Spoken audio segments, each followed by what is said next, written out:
Hey everybody, welcome to Voices Randomish. I'm your host, Eldridge J. Alexander, and I'm back again for another theoretical approach to a novel concept. Tonight, I'm talking about fast fashion, and I'm asking the question, are we hoarders? So I got to thinking about this as I was thinking about all the shoes I had. I went through and I was going through and I was, you know how when you're doing spring cleaning and you start to do the quote unquote decluttering, as I was going through, I realized that I probably have about 400 pairs of shoes. I started counting them. And then I thought to myself, wow, am I a hoarder? And so then that led me to start thinking about why do we hold on to things that maybe we no longer need, maybe we no longer use, maybe no longer wear, things that we no longer even want or need. So that's the topic tonight in this video. If you're new to this channel, your voice is random, is going to hit that subscribe button so that when I upload new video or go live, you will have that bell, that you'll get that notification. All right. So hoarding, if you want to, let's talk about first of all what hoarding really is. Hoarding is a tendency to hang on to items that you don't really need anymore, and they potentially fill up your entire home, making it difficult for you to move around. So the thing about it is like I was saying with my shoes, that I have tons and tons and tons of shoes, and they're organized. I mean, they're not laying all over everywhere, and there's nothing blocking. It's not, they're not filling my home, and they're not blocking it. So all of us have something that we like a lot, and that we keep to and to different degrees, right? Something that you have, like a cute character quote. It could be that you say, back in the day when people used to say Beanie Babies, or I remember even further back in the 80s when people used to collect troll dolls, and so on and so forth. Now let's talk about the difference between hoarding and cluttering, starting with what it is. If somebody is a hoarder, somebody who is taking the hoarding to the extreme, or keeping things to the extreme, right? So that's the hold on to things that have a memory or some type of emotional connection for us. And usually with clothing, there is some type of emotional connection. And I'm just going to stick to clothes tonight because there are other things that people will hoard. But for the purposes of what I like, because I like fashion, and I like to engage in dialogue that are uplift and inspire. That's the purpose of the Voices Randomist channel. So I really want to enlighten us tonight as to what the difference is between someone who's a hoarder and someone who's cluttered. And right now, I'm going to give you the red flag so that you know if you're a hoarder, and then possibly if you need to seek some help. But for the most part, the average person that has a lot of something that they keep. So, example, like I said, my shoes and clothes, most of us have all that stuff organized. We have it color coded, we have it hung up, we have it in drawers, we have our shoes organized in shoe covers on them and in cabinets. So it's not like you have the stuff just laying around. But basically, if somebody is a hoarder, then they probably have OCD, or obsessive compulsive disorder. So people who like repeatedly wash their hands, or need to turn light switches on and off, or even counting, right? There may be something other than just keeping of the hoarding of the item of the clothing in this time. It's common that people do have a hoarding problem. And the thing about it is that even if you feel a little bit guilty about it, it's good to know that 19 million Americans have a hoarding disorder. It's far more common in the Western world, in the US, probably because in the Western world we're more of consumptionists. We buy things, that's all we do is consume, whereas in places like China, they are distributors of goods for people to consume. And so the thing about it is given this, the research that I was looking at, basically under Health Matters, where they were talking about is that hoarding is becoming more common because of the pressures of society, and we're being persuaded to make purchases that say something about our identity. And the other thing is that you have a real big conflict now, because on the one hand, you're being encouraged to consume, but on the other hand, we're being encouraged to be more sustainable, and recycle more goods and products and clothing, and because they're ending up in the landfills. All right. So that's the other thing. All right. So the next thing, another horrific thing about the the hoarding is that from the clothes hoarder's perspective, it's not just about clothing when people hoard clothes. I'm reading this book and it's called What If, right?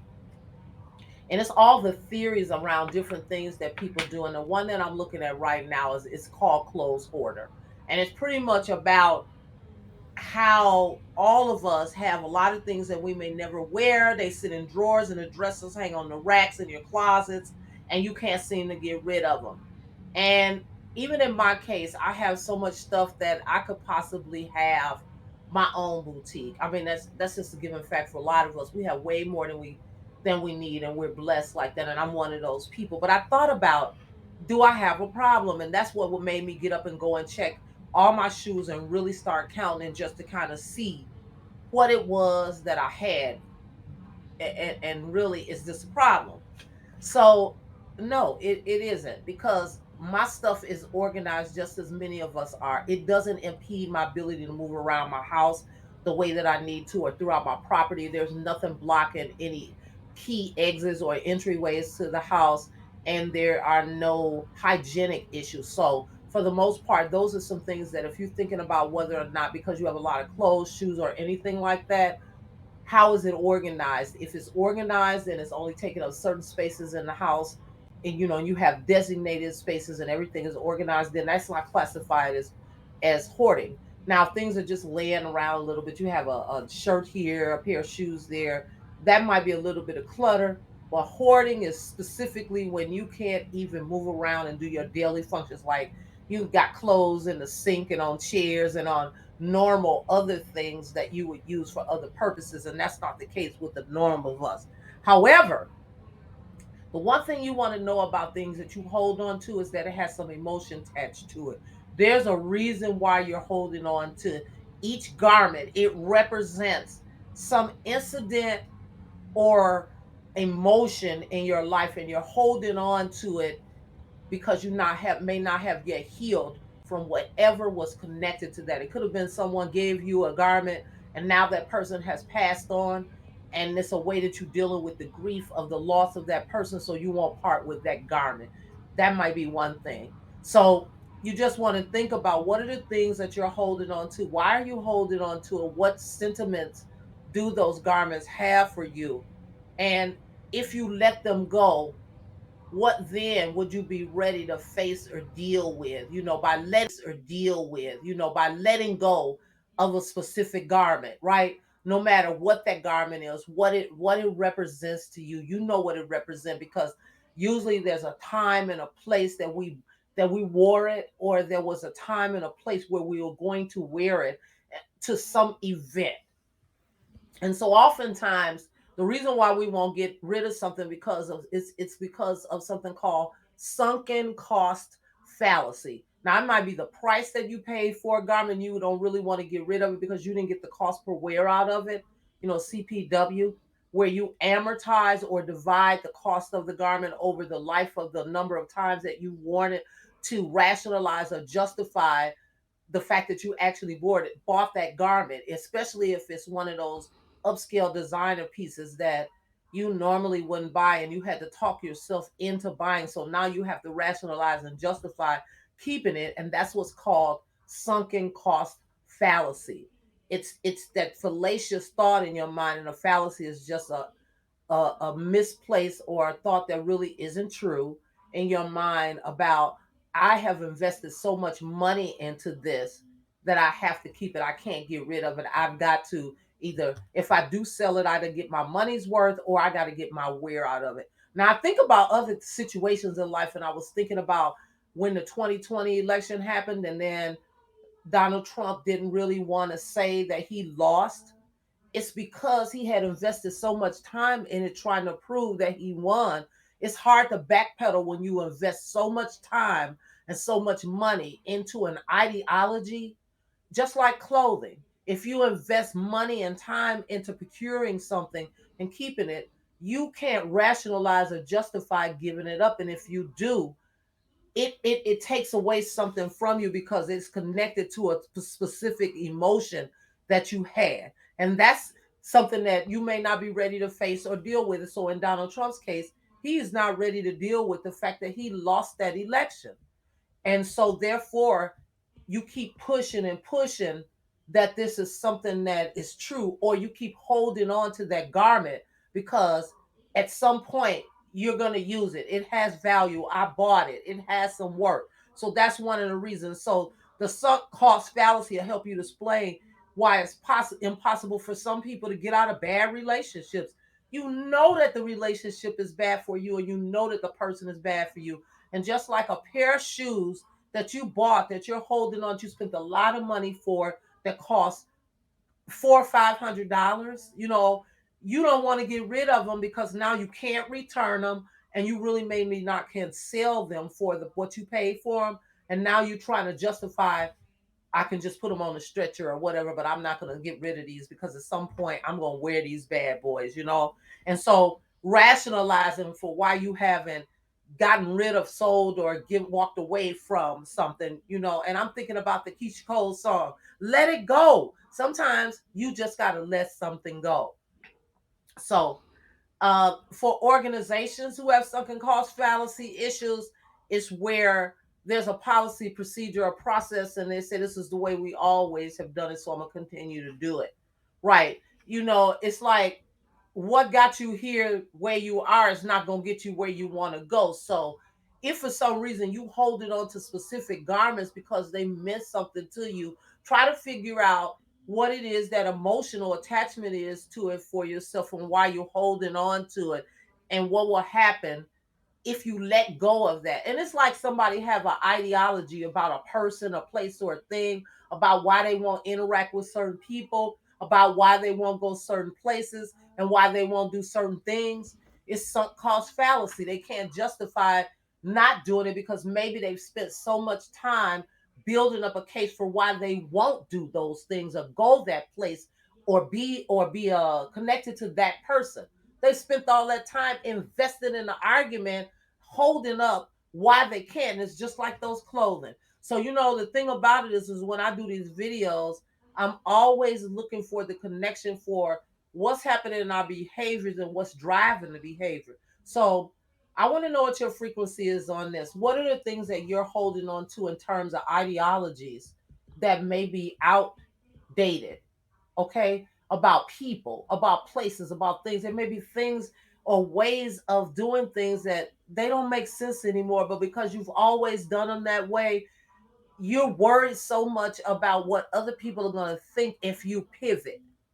And in my next video, I'm going to show you an example of where sometimes in life you get ready to do one thing and you actually do have to pivot. And it happened to me. And guess what? It's with a clothing item. And so when I bring you these next few videos, I'm going to bring them through fashion to show you how connected we are to fashion and ideologies and memories, and how those clothing represents who we really are. I mean, you may not think that there's a connection, but I'm always looking, and I'm always searching, and I'm always finding. So think about those rational reasons that you have, that you kept for t-shirts and old things that you have from high school. Like I can tell you a story really like real quick before we go. Though I hope you won't leave.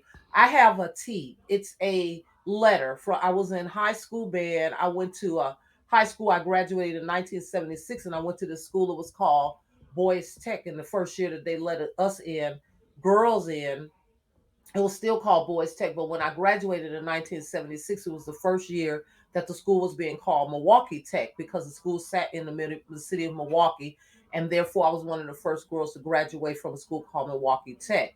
So that the rationalization for keeping that T, that letter T, is because it represents the legacy of being one of the first women, the first women of color to graduate from an integrated all boys school. So I'm telling you, clothing has emotion, and there's a reason why we keep the things that we keep, and we rationalize and justify it. Now, that for me was 3 years of marching band and concert band, and being there in rain, sleet, snow, gloomy days, watching them play Tech Victorious when the team scored a touchdown. And by the way, our team did win the championship for all the years that I was there. So it was amazing. But that T represents a lot to me because it's about history making, it's about legacy, and it's about being someone who was a trendsetter, a go-getter, a motivator, an inspiring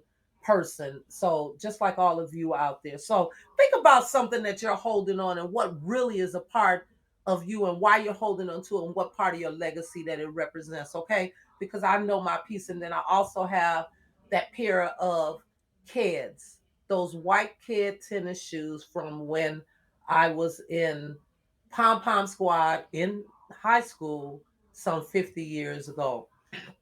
All right. And even though I haven't even worn those two things, I pull them out every now and then because they survived some fires. And so I think about what those two things mean for me.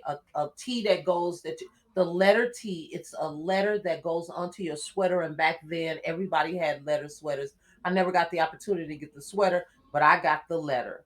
All right. So think about this. If you look inward and think about it, what things are you holding on to, and think about the sunken cost fallacy. What have you invested in something, or what part of you or your history or your legacy or ideology does some clothing article represent for you?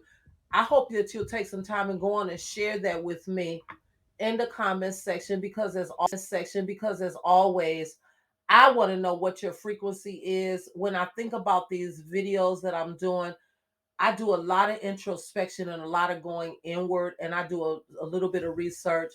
Again, I thought about sunken cost fallacy and examining it from the perspective of someone who has over 400 pairs of shoes. I was wondering if I was a someone who was a hoarder. No, I'm not a hoarder because everything is organized, and I have a connection and I understand why I have it, including that T and those pair of kids that I've had for more than 48 years, almost 50 years now. So why don't you look inward and go and understand how does sunken cost fallacy impact you? What has it led you to hold on to that you maybe should let go, or something that has a deep connection for you? And what is the connection? Really think about that and put it in the comments, and I'll see you in the next video. Thank you for tuning in tonight. Again, I'm your host, Eldridge J. Alexander, and you've tuned in to Voices Randomish. And I want to know what your frequency is. I'm here every Tuesday uploading new content. So go on and subscribe. Hit that bell so that you know when I upload new content. And on that note, have a great rest of your week. And don't forget to subscribe, y'all, because again, what? I want to know what's your frequency. See you next time. Bye.